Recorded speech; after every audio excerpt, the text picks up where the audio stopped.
कहां है बॉलीवुड के भाईजान सलमान खान?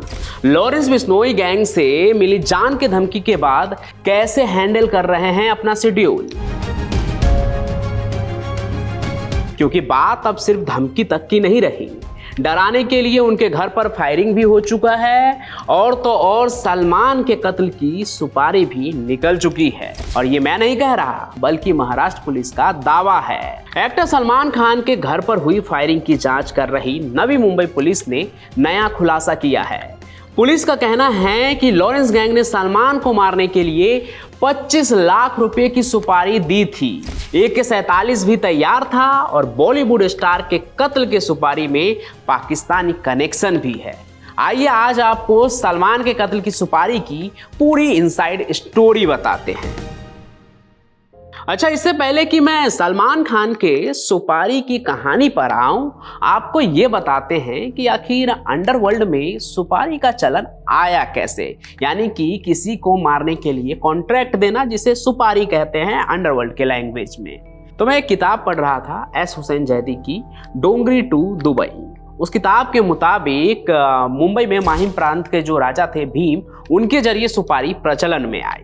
तो ये जो राजा थे भीम, उनके प्रांत में एक दिलचस्प रस्म थी।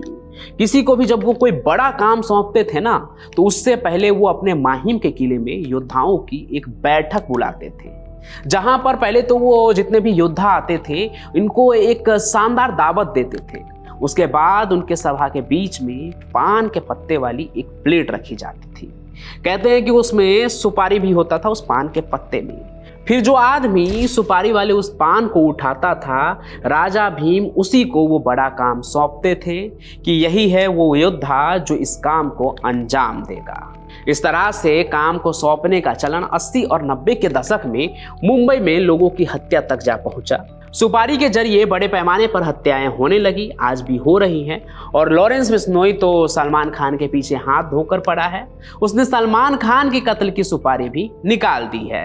लेकिन मुंबई और अंडरवर्ल्ड में जो पहली सुपारी का आदेश निकला था, वो एक ऐसे डॉन के हाथों निकला था जिसके बारे में सब यही कहते हैं कि वो एक ऐसा डॉन था जिसने कभी भी गोली नहीं चलाई, कभी भी खून खराबा नहीं किया।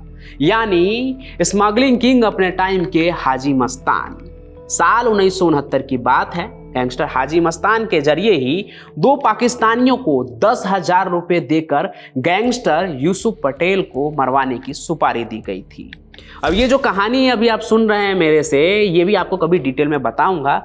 लेकिन अभी आते हैं सलमान खान के कत्ल की सुपारी वाले कहानी पर। तो सलमान खान जो है इन दिनों बेहद ही टाइट सिक्योरिटी के साथ मुंबई के फिल्म सिटी में अपनी अगली फिल्म सिकंदर की शूटिंग कर रहे हैं। वो सोनाक्षी सिन्हा की शादी में भी कुछ ही देर के लिए गए थे, लेकिन बहुत ही टाइट सिक्योरिटी के साथ। मतलब वो अपने सिक्योरिटी का पूरा ख्याल तो रख रहे हैं और रखना भी चाहिए, क्योंकि जिस तरह से लॉरेंस के गुर्गे उनके पीछे घात लगाकर बैठे हुए हैं, ऐसे में कभी भी कुछ भी हो सकता है। देखिए, 14 अप्रैल को सलमान खान के घर गैलेक्सी अपार्टमेंट पर फायरिंग हुई थी। फिर नवी मुंबई पुलिस ने 24 अप्रैल को लॉरेंस गैंग के 4 लोगों को गिरफ्तार किया था, जो पनवेल में सलमान की कार पर अटैक करने की प्लानिंग कर रहे थे। पुलिस ने इस मामले में आरोपी को पकड़ा ही, और साथ ही उसके अलावा लॉरेंस, उसके भाई अनमोल और गोल्डी बरार समेत कुल 18 लोगों के खिलाफ FIR भी दर्ज की है।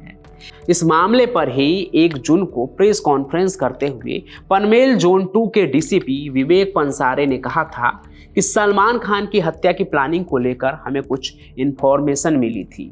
काफ़ी जानकारी निकालने के बाद हम लॉरेंस से जुड़े हुए सोशल मीडिया ग्रुप में ऐड हुए और ग्रुप में जुड़ने के बाद वहां से जानकारी इकट्ठा करते गए।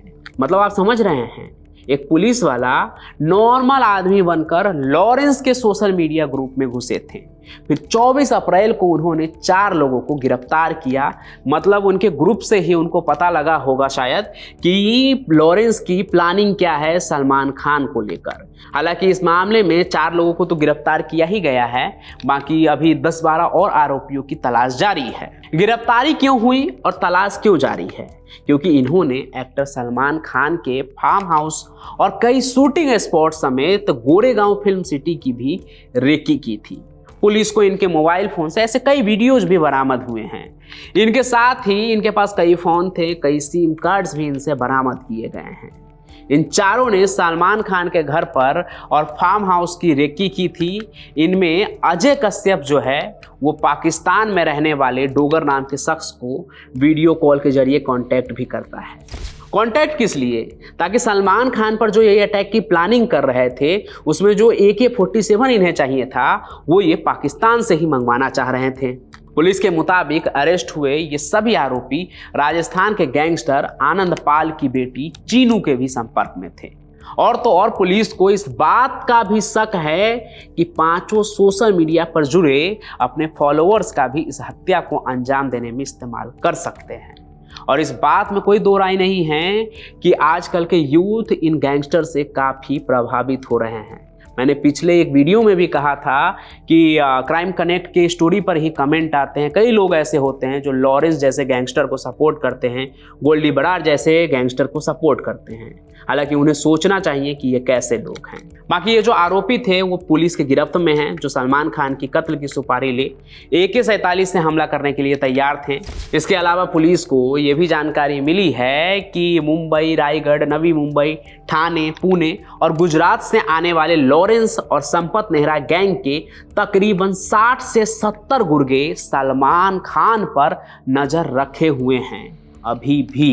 ऐसे में जब ये लोग 20-25 लाख रुपए के लिए सलमान खान तक को मारने के लिए तैयार हो जा रहे हैं, वैसे में सलमान खान की सिक्योरिटी मुंबई पुलिस के लिए और भी बड़ी रिस्पॉन्सिबिलिटी बन जाती है। क्योंकि लॉरेंस बिश्नोई के पास शूटर्स की कमी नहीं है और जिस तरह से वो बार बार सलमान खान को टारगेट कर रहा है, वैसे में कोई बड़ी बात नहीं है कि उसकी कोई और भी प्लानिंग चल रही हो। लेकिन हम उम्मीद यही करते हैं कि पुलिस जल्द ही इनका भी कोई तोड़ निकालेगी। बाकी आपको क्या लगता है ये कमेंट करके तो जरूर ही बताइएगा। और स्क्रीन पर आपको एक बारकोड दिख रहा होगा जिससे आप सीधे सीधे व्हाट्सएप पर भी हमसे बात कर सकते हैं। और साथ ही साथ इस वीडियो को लाइक कीजिए, ज़्यादा से ज़्यादा शेयर कीजिए और हमारे इस चैनल को सब्सक्राइब भी आप जरूर कर लीजिए ताकि ऐसे ही इन्फॉर्मेशन आप तक पहुंचते रहे। हम फिर मिलेंगे नए सफ़र में, तब तक के लिए आपका बहुत बहुत धन्यवाद।